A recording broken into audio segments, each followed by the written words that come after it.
আল্লাহকে বাদ দিয়ে মানুষ যাদের উপাসনা করে বা ভাগ্যের নিয়ত্তা মনে করে, তারা তো নিজেদেরকে সৃষ্টি করার ক্ষমতা রাখে না, বরং তাদের নিজেদেরকে সৃষ্টি করা হয়েছে। তাদের না আছে হাঁটার মতো পা, না আছে ধরার মতো হাত, না আছে দেখার মতো চোখ, না আছে শোনার মতো কান। তারা নিজেদেরকেই কোনো উপকার বা ক্ষতি করতে পারে না। তবে আমাদের সন্তানদের বা আমাদেরকে কিভাবে সাহায্য করবে? হেদায়েতের পথে ডাকলে তারা শুনে না, তাকিয়ে থাকার ভান করলেও তারা আসলে কিছুই দেখতে পায় না। সম্মানিত সুধী, স্বাগতম মহাগ্রন্থ আল কোরআনের ধারাবাহিক তাফসিরে। আজকে ইনশাল্লাহ আমরা পবিত্র কোরআনের সূরা আল আরাফের 189 থেকে 198 নম্বর আয়াত পর্যন্ত আলোচনা করব। এই আয়াতগুলোতে আল্লাহ রাব্বুল আলামিন বলেন, তিনি আল্লাহ তাআলা যিনি তোমাদের একটি প্রাণ থেকে সৃষ্টি করেছেন এবং পরবর্তী পর্যায়ে তার থেকে তিনি তার জুরি বানিয়েছেন, যেন তার জুরির কাছে গিয়ে সে পরম শান্তি লাভ করতে পারে।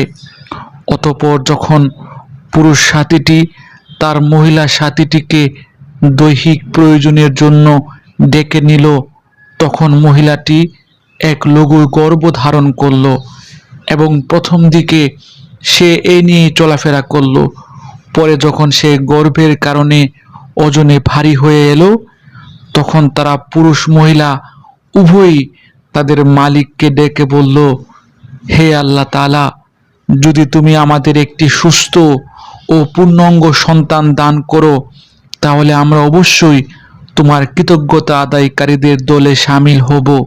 পরে সত্যি যখন তিনি তাদের উভয়কে একটা নিখুঁত ও ভালো সন্তান দান করলেন, তখন তারা যা কিছু সন্তানদের আকারে আল্লাহর পক্ষ থেকে তাদের দেয়া হয়েছে সে ব্যাপারেই অন্যদের শরীক বানিয়ে নিল। আল্লাহ তাআলা কিন্তু তাদের এই শরীক বানানো থেকে অনেক পবিত্র। এরা কি আল্লাহ তাআলার সাথে এমন কিছুকে শরীক মনে করে যারা কিছুই সৃষ্টি করতে পারে না, বরং নিজেদেরকে সৃষ্টি করা হয়? তারা তাদের কাউকে কোনো রকম সাহায্য করতে সক্ষম নয় এবং তারা নিজেদেরকেও কোনো রকম সাহায্য করতে পারে না। তোমরা যদি এই মূর্খ লোকদের হেদায়েতের পথের দিকে আহ্বান করো, তারা তোমাদের কথা শুনবে না। তাই তোমরা তাদের হেদায়েতের পথে ডাকো কিংবা চুপ করে থাকো, উভয়টাই তোমাদের জন্য সমান কথা। আল্লাহ তাআলাকে বাদ দিয়ে তোমরা যাদের সাহায্যের জন্য ডাকো, তারা তো তোমাদের মতোই কতিপয় বান্দা। তোমরা তাদের ডেকে দেখো না? তোমরা তাদের দাবিতে সত্যবাদী হলে তাদের উচিত তোমাদের ডাকে সাড়া দেয়া। আর তাদের কি কোনো পা আছে যার উপর ভর দিয়ে তারা চলতে পারে?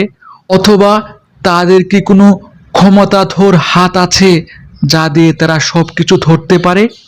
কিংবা তাদের কি কোনো রকম চোখ আছে যা দিয়ে তারা সব কিছু দেখতে পারে? কিংবা আছে তাদের কোনো রকম কান যা দিয়ে তারা শুনতে পারে? তুমি বলো, তোমরা ডাকো তোমাদের শরীকদের, এরপর তোমরা আমার বিরুদ্ধে ষড়যন্ত্র করো।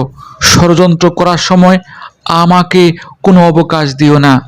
তুমি তাদের বলো, নিশ্চয়ই আমার অভিভাবক হচ্ছেন একমাত্র আল্লাহ তাআলা, যিনি কিতাব নাজিল করেন। তিনি হামেশাই ভালো লোকদের অভিভাবকত্ব করেন। আল্লাহ তাআলাকে বাদ দিয়ে যাদের তোমরা ডাকো, তারা তোমাদের কোনো রকম সাহায্য করতে সক্ষম নয়, এমনকি তারা নিজেদেরকে কোনো রকম সাহায্য করতে পারে না। তোমরা যদি কখনো তাদের হেদায়েতের পথে আহ্বান জানাও, তবে তারা শুনতে পাবে না। কথা বলার সময় যদিও তুমি দেখছো তারা তোমাদের দিকে চেয়ে আছে, কিন্তু এরা সত্য দেখতে পায় না।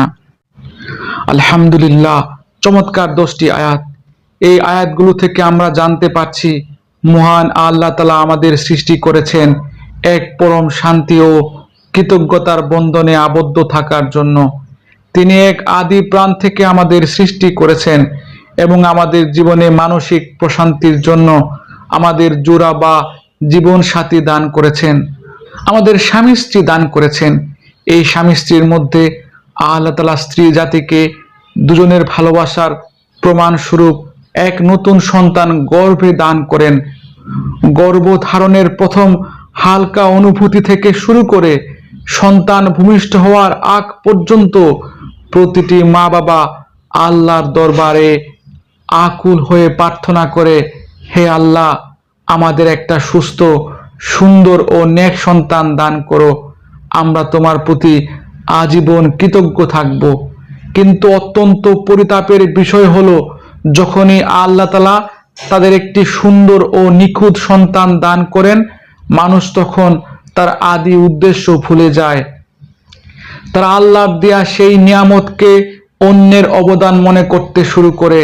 তারা সন্তানের ভালো মন্দের পেছনে আল্লাহ তাআলা ছাড়া অন্য কোনো শক্তি বা মূর্তির দোহাই দিয়ে শিরকে লিপ্ত হয়। পীর, ফকির, দেব দেবী, বৃক্ষ, তরুলতা ইত্যাদিকে তাদের সন্তানের ভালো মন্দের জন্য দায়ী মনে করে।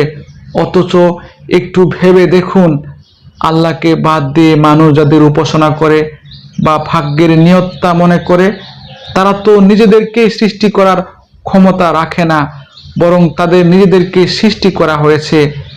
তাদের না আছে হাঁটার মতো পা, না আছে ধরার মতো হাত, না আছে দেখার মতো চোখ, না আছে শোনার মতো কান। তারা নিজেদেরকেই কোনো উপকার বা ক্ষতি করতে পারে না। তবে আমাদের সন্তানদের বা আমাদেরকে কিভাবে সাহায্য করবে? হেদায়েতের পথে ডাকলে তারা শুনে না, তাকিয়ে থাকার ভান করলেও তারা আসলে কিছুই দেখতে পায় না।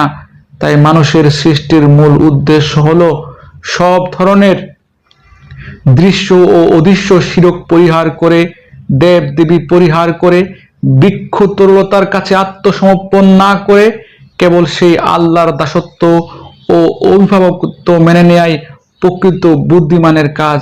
সেই আল্লাহ রাব্বুল আলামিন আমাদেরকে কিতাব দান করেছেন, বুদ্ধি দান করেছেন, নবী রাসূল দান করেছেন, হাজার হাজার আলেম ওলামাকে দান করেছেন, যারা মানুষকে সত্যের পথে ডাকছে। সুতরাং প্রিয় বন্ধুগণ, আসুন আমরা মূর্তি, দেব দেবী, পীর ফকিরদের ইবাদত পরিত্যাগ করে একমাত্র আল্লাহর কাছে আত্মসমর্পণ করি, আল্লাহর কাছে সাহায্য চাই, কারণ তিনি আমাদের একমাত্র মাবুদ, একমাত্র সাহায্যকারী, একমাত্র রক্ষাকর্তা। আসুন আমরা সমস্ত কৃত্রিম উপাস্যদের মায়া ত্যাগ করে একমাত্র আল্লাহর কৃতজ্ঞ বান্দা হিসেবে নিজেদেরকে গড়ে তুলি। আজ এখানেই শেষ করছি। ধন্যবাদ।